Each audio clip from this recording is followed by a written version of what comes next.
All right, folks, let's take a look at Catherine MacKinnon's piece on consciousness raising.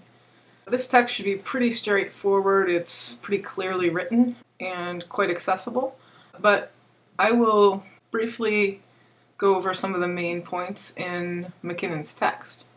So in this text, MacKinnon is arguing that consciousness raising is both a political practice as well as a feminist method or methodology that is transformative as well as perceptive. So it's about both the capability or capacity to perceive the world in a particular way, as well as transformative in the sense that the political practice and feminist method can be transformative in the lives of particular women.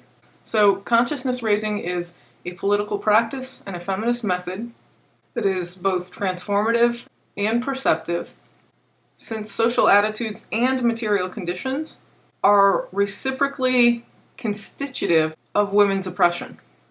So for MacKinnon, consciousness is a way of knowing. And as she argues, all revolutionary movements create their own ways of seeing the world in order to transform and change the world. So she talks a bit about the history of consciousness raising as it sort of sprang up in grassroots movements in the 60s and 70s. And consciousness raising groups sought to have a kind of intragroup equality among women, where everyone's voice was equally important. And this was the condition for identifying women's situation. And MacKinnon argues that women are a group not because of some essential or biological characteristic, but because of a sense of shared reality in their treatment and experiences, which provides a basis for social identity. So in consciousness raising, women's lives are discussed as they're lived through experiences without the presence of men, which made speech possible in these consciousness raising groups. Women came to value each other as sources of insight and advice and information, thus as sources of knowledge. And this was a new source of knowledge for women, since their understanding of the situations that they found themselves in and the experiences that they experienced were previously mystified in terms of the political structures and power relations that shaped their experiences. MacKinnon explains that people who don't know themselves experience a kind of paralysis of consciousness. And this paralysis of consciousness influences the production of knowledge ignorance, one's capability to know about themselves and the world. So women's self-concept emerged from consciousness raising. Women were able to interrogate themselves by asking things like, who am I? How am I treated in my family? What are my feelings about life? How do others experience me? How do I carry my body? How do I interact with others? And these are questions that prior to collective consciousness raising didn't come up for women. Women accepted their roles in the world and in their families without an awareness of their own situation. So interactions that were typically seen as insignificant, though upsetting, were discussed in these consciousness raising groups. For example, how men looked at women, how being sexually objectified makes women feel, why women hate their bodies, the ways in which men have power over women, and what women can do in these kinds of situations. So these values, social and political values, that were mystified became unmasked by talking about everyday experiences of work, interaction with others, sexuality, orgasms, lack of orgasms, sexual harassment, violence, etc. In this way, women became aware of their social conditions, their social situations, and their self-concepts, who they are in relation to the world, through a collective consciousness raising and collective knowledge production. So qualities that we are told are natural, like heterosexuality and gender, become demystified, and the force of these structures is laid bare. And this knowledge often makes women feel unburdened because what they previously took to be individual failures to live up to some ideal no longer appears to be an individual failure. And we saw this in Bartke's piece on psychological oppression. And much like Bartke explained in Psychological Oppression, women have found themselves to be inwardly dependent on men through internalization of gender norms and the structures of heterosexuality and the power relations in which women are submissive to men. And this internalization causes women to think that they are less of a woman without a man. And the interesting point here is not only that women conform to these structures, but that there is a kind of standard of heterosexuality as ideal, in which men benefit from the very arrangements, read the sex-gender system, heterosexuality, by which women are deprived of social, political, and economic power. And further, any challenges of women's dependence on men are seen as threats to male identity and to male self-definition. But for MacKinnon, consciousness raising is the other side of powerlessness. So the feminist mantra, the personal is political, that we've seen in a couple of the other readings, came out of consciousness raising. Women's individual experiences of powerlessness, of violence, of harassment, of subordination are not only personal, but they're socially structured. They're political acts.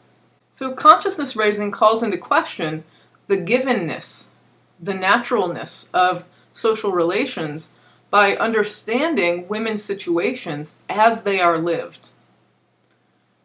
So women's experiencing how they experience themselves is the process and the product of consciousness raising.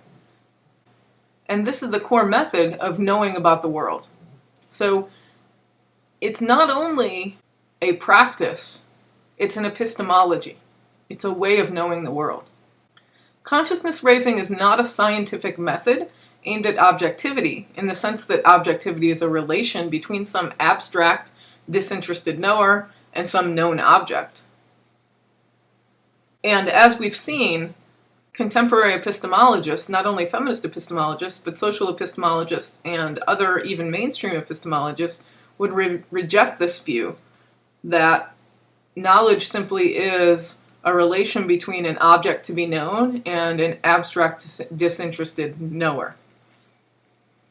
So feminist methodology as consciousness raising is an epistemology that produces knowledge of the world through women's experience in and of the world, not despite such experience. So the position of consciousness is in the situation of that which is known. Consciousness is itself located. Knowers are themselves located. Mind and world are not separate, but interpenetrated. And so knowledge is not a copy of reality. It's not a kind of representation of the world. Although representationalist models would have it that knowledge is obtained through distance and aperspectivity, the view from nowhere. So verification becomes contextualized, and epistemology becomes the study of the life situation of consciousness, which is both political and historically contingent. So the socially situated consciousness also has to be attuned to male power, which is a social relation that is lived every day, justifying itself as natural, unchangeable, and morally correct. Male hegemony and female inferiority are self-enforcing. Again, they become internalized, and thus male hegemony is at the same time illusory and not illusory. It's mystified, but it's real. Yet consciousness raising allows women to comprehend themselves as devaluated rather than as invalid. The process by which their validity becomes devalued and devalidated becomes illuminated.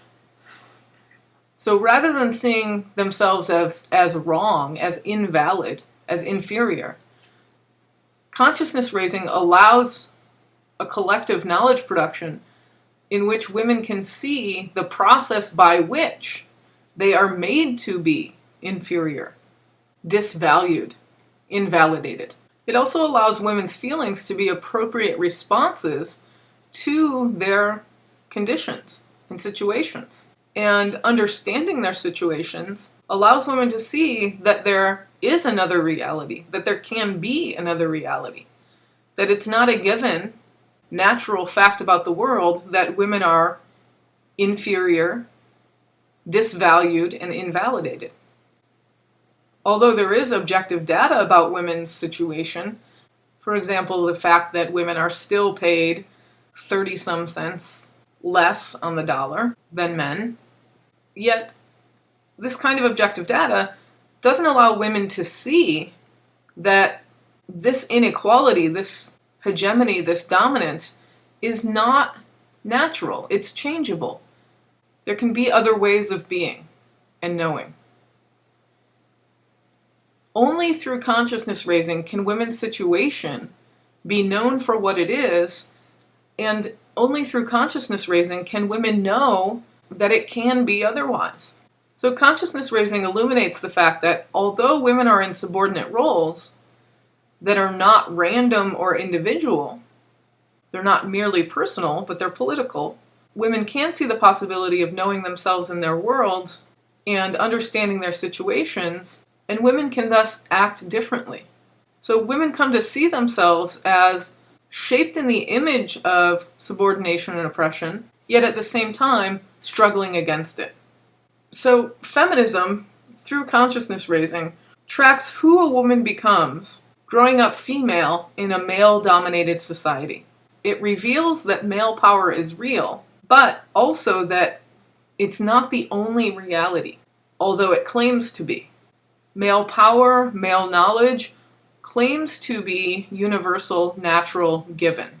But by demystifying the processes through which male power and male knowledge set themselves up as universal, we can see the contingent social and historical situations through which women have learned that men are ideal and women are non-ideal, men are rational and women are irrational, while at the same time the sexes have been said to be equal. So consciousness raising allows women to make a world outside of the world man has created for them, but this requires both knowledge and vision.